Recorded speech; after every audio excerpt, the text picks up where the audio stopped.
இந்த ஓபிஎஸ், வைத்தியலிங்கம், மனோஜ் பாண்டியன் இவங்க எல்லாரும் திமுக கைகூலிங்க. இவங்கள ஒருவேளை மன்னிச்சு நம்ம கூட வச்சிருந்தா அவங்க அதிமுக கரவேட்டி கட்டிக்கிட்டு திமுகவுக்கு வேலை பார்த்திருப்பாங்க. நம்மள விட்டு சில சனி விலகினதுனால சூரியன் மறையும். அவ்வளோ பதவி ஆசை, அவ்வளோ பதவி வெறி, அவ்வளோ பணவெறி. இந்த இயக்கத்துல அத்தனை விஷயங்களையும் அனுபவிச்ச ஓபிஎஸ் இன்னைக்கு கலைஞர் தளபதி, குட்டி தளபதி, குட்டி குட்டி தளபதின்னு குனிஞ்சு நிக்கிறாரு. இதுக்கு அவர் உடம்பு கூசல. கார்ல யார் போட்டோ வேணும்னாலும் வைக்கலாம், ரெட்டல சின்னத்தை உடைக்கலாம். ஆனா நீ உட்கார்ந்துகிட்டு இருக்கிற காரு, அந்த கேட் இருக்கிற வீடு, நீ போட்டுக்கிட்டு இருக்கிற டிரஸ், நீ சாப்பிடுற சோறு இந்த அதிமுக போட்டது. டீ கடை பன்னீர்செல்வம் ஓபிஎஸ் எப்படியானாரு? உங்களுக்கு அந்த அடையாளம் யார் கொடுத்தாங்க? எங்க அம்மா கொடுத்தாங்க, இந்த அதிமுக கொடுத்துருச்சு. இவ்வளவு அசிங்கமான பொழப்பு பொழைக்கிறதுக்கு பதிலா கை எச்சில் பட்டாலும் பரவாயில்லன்னு நாக்கு புடிங்கிட்டு சாகலாம். ஆனா அவருக்கெல்லாம் உரைக்காது. ஏன்னா அவர் ஓபிஎஸ் ஒன்லி ப்ராஃபிட் ஷேரிங். புரட்சி தலைவரை அழிக்க நினைச்ச கருணாநிதிக்கு ஏற்பட்ட நிலைமை, புரட்சி தலைவிய முடக்க நினைச்ச ஸ்டாலினுக்கு ஏற்பட்ட நிலைமை, இன்னைக்கு இந்த கழகத்துக்கும் அண்ணன் எடப்பாடியாருக்கும் துரோகம் செஞ்ச அத்தனை பேருக்கும் என்ன அழிவு வரப்போகுதுன்னு நீங்க எல்லாரும் இந்த தேர்தல்ல பார்க்கதான் போறீங்க. அம்மாவின் ஆட்சி மறுபடியும் அண்ணன் எடப்பாடியார் அவர்களின் தலைமையில் அமையும். அப்பதான் நம்ம அம்மாவோட ஆன்மா சாந்தி அடையும்.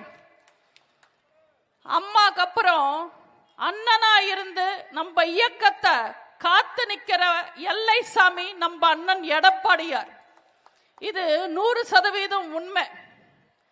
கண்ணு கெட்டின தூரம் வரைக்கும் எதிரிகளே இல்லாம ஒளிச்சு கட்டி சிங்கம் மாதிரி வாழ்ந்த நம்ம அம்மாவை அவங்க பின்னாடி நின்னுகிட்டு இருந்த சில நரிகள் கிட்ட இருந்து நம்மளால காப்பாற்ற முடியல. அந்த ஓய் நாய்கள் சதியால நம்ம அம்மாவை இழந்துட்டோம். இன்னொரு இழப்ப இந்த இயக்கம் தாங்காது. அதனால நம்ம அண்ணன் எடப்பாடியார் முதல்ல துரோகிகளை ஒளிச்சு கட்டினாரு, அப்புறம் எதிரிகளை பந்தாடுறாரு. எத்தனையோ பேர் நம்ம அண்ணன் எடப்பாடியார் கிட்ட வந்து சொன்னாங்க, சில துரோகிகளை மன்னிச்சிடுங்க, கூட வச்சுக்கங்க, சேர்த்துக்கங்கன்னு. எனக்கு தெரியாம தான் கேட்கிற, துரோகின்னு தெரிஞ்சதுக்கு அப்புறம் எப்படி மன்னிக்கிறது? அவங்க செஞ்சது சாதாரணமான துரோகமா? எத்தனை துரோகம்! அந்த துரோகிகள் திமுக கூட கை கோர்த்து நம்ம கோவில் மாதிரி நினைச்ச எம்ஜிஆர் மாளிகை, அதிமுக அலுவலகம், நம்ம புரட்சி தலைவியும் புரட்சி தலைவரும் வாழ்ந்த அந்த அலுவலகத்தை ரவுடிங்களை கூட்டிட்டு வந்து கல்லால அடிச்சு நம்ம அம்மாவுக்கு அந்த சேரை உடைச்சு புரட்சி தலைவரோட ரூம் கதவை எட்டி எட்டி உதைச்சு ஃபைல் எல்லாம் எரிச்சு ஃபைலை தூக்கிட்டு போயிட்டாங்க, சூறையாடிட்டாங்க. கட்சியை உடைக்க பார்த்தாங்க, ரெட்டல சின்னத்தை முடக்க பார்த்தாங்க. கோட்டா போய் கேஸா போட்டு திமுக கூட கை கோர்த்து அதிமுகவையே அழிக்க பார்த்தாங்க. அவங்க என்ன செஞ்சாலும் நம்ம அண்ணன் எடப்பாடியார் அசரவே இல்லை. அவங்க இறங்கி அடிச்சா நம்ம அண்ணன் ஏறி அடிச்சாரு. சண்டையில தோத்த உடனே சமாதான டிராமா போட்டாங்க. எங்களை மன்னிச்சிடுங்க, சேர்த்துக்கங்கன்னு அழுதாங்க, ஆர்ப்பாட்டம் பண்ணாங்க, கெஞ்சினாங்க, கூத்தடிச்சாங்க.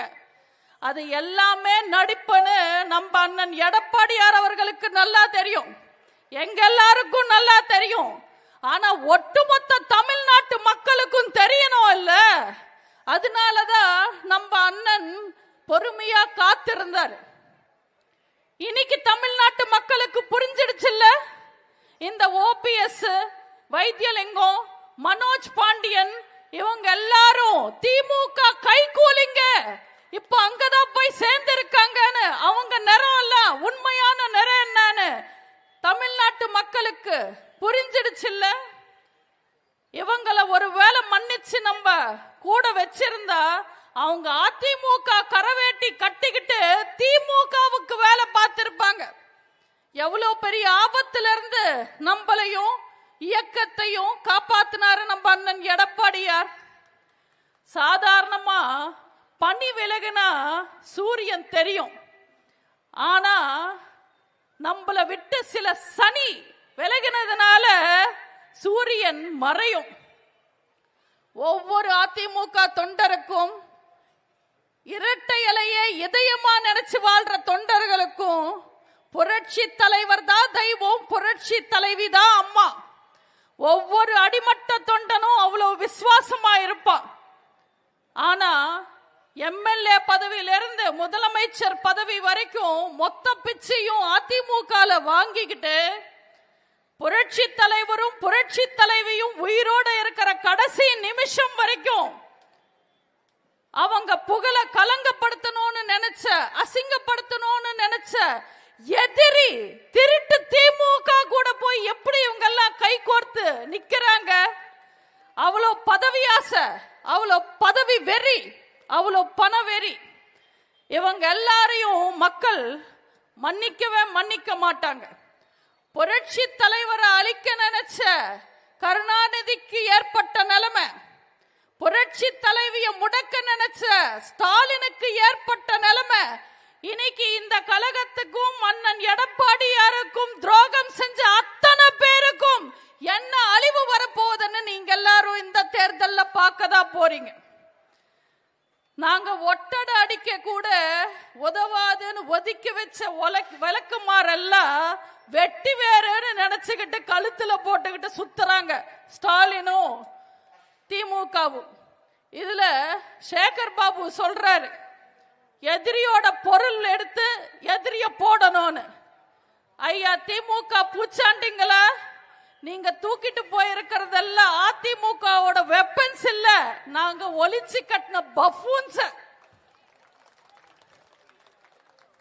ஆதாயத்துக்காகவும் அரசியல் லாபத்துக்காகவும் சம்பாதிச்ச சொத்தை பாதுகாக்கிறதுக்காகவும் இப்படி அசிங்கமான செயல் செய்யறாரு ஓபிஎஸ். இப்படி கேவலமான ஒரு செயல் செஞ்சுட்டு எதிரி திமுக கூட கைய கோர்த்து அவர் செஞ்ச அசிங்கத்தை மறைக்கிறதுக்கு 1000 காரணம் சொல்றாரு. அதுல ஒண்ணு எடப்பாடி எதிர்ப்பு. என்ன கட்சி பொறுக்கணிச்சிருச்சுன்னு சொல்றார். 4 வருஷமா நான் தனியா இருந்தேன். 4 வருஷமா தானே தனியா இருந்தீங்க. 40 வருஷம் அதிமுகவோட சொத்தை தானே சுரண்டி தின்னீங்க. அதெல்லாம் உங்க உடம்புல ஒட்டலையா? ஒருவேளை சோறு போட்டாலே உசுர கொடுக்கிறவன் மதுரைக்காரன். அந்த ஊரோட பேரையே கெடுத்துட்டாரு. தூக்கு கயிறையும் மாலையையும் சமமா பார்க்கிறவன் தான் உண்மையான அரசியல்வாதின்னு சொன்னாரு தேவரையா. தேவரையா பேரை சொல்லி பொழப்பு நடத்துற ஓபிஎஸ் அவர் சொன்ன எந்த ஒரு விஷயத்தையும் செய்யாம எதிரி திமுக கூட கைய கோர்த்து இன்னைக்கு அவரோட இனமானத்தையும் இனப்பேரையும் கெடுத்துட்டார். இத்தனை துரோகிகளையும் உங்களோட துணையோட, புரட்சி தலைவரோட கொள்கையோட, புரட்சி தலைவியோட ஆசையோட இத்தனை துரோகிகளையும் நாங்க இந்த தேர்தலில் தோக்கடிக்க போறோம். இதுல ஓபிஎஸ் ஒரு ஸ்டேட்மெண்ட் விடுறாரு. இதுல ஓபிஎஸ் ஒரு ஸ்டேட்மெண்ட் விடுறாரு, என் தாய் கழகத்திலேயே நான் இணைஞ்சிட்டேன்னு. ஏதோ அவரோட அம்மா அவரை அறிவாலயத்திலே பொட்டு போட்ட மாதிரி. நான் 21 வருஷமா இந்த இயக்கத்தில் இருக்க. அவர் மாதிரி வட்டம் மாவட்டம் எம்எல்ஏ மந்திரி என்ற எந்த பதவியும் நான் அனுபவிக்கல, எந்த ஆதாயத்தையும் நான் எதிர்பார்க்கல.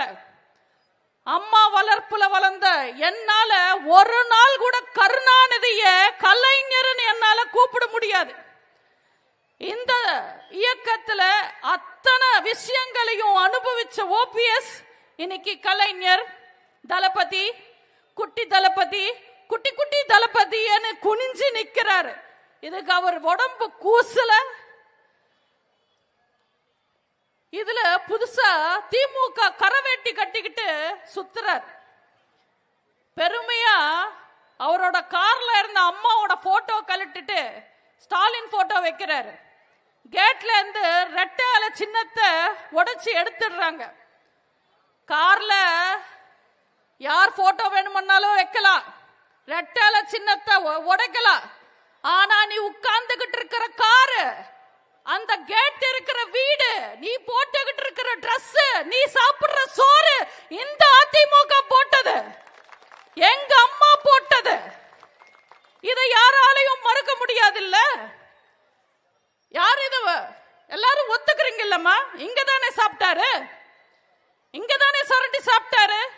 ஒரு நாள் கரவேட்டி கட்டிட்டா என்ன நீங்க திமுக சொத்தாயிடுவீங்களா? எங்க அம்மா போட்ட பிச்சை. டீ கடை பன்னீர்செல்வம் ஓபிஎஸ் எப்படியானாரு? உங்களுக்கு அந்த அடையாளம் யார் கொடுத்தாங்க? எங்க அம்மா கொடுத்தாங்க, இந்த அதிமுக கொடுத்துருச்சு. இவ்வளவு அசிங்கமான பொழப்பு பொழைக்கிறதுக்கு பதிலா கை எச்சில் பட்டாலும் பரவாயில்லன்னு நாக்கு புடுங்கிட்டு சாகலாம். ஆனா அவருக்கெல்லாம் உரைக்காது. ஏன்னா அவர் ஓபிஎஸ், ஒன்லி ப்ராஃபிட் ஷேரிங், அரசியல் லாபம் தவிர வேற எதையும் யோசிக்காத அழுக்கான அரசியல்வாதி.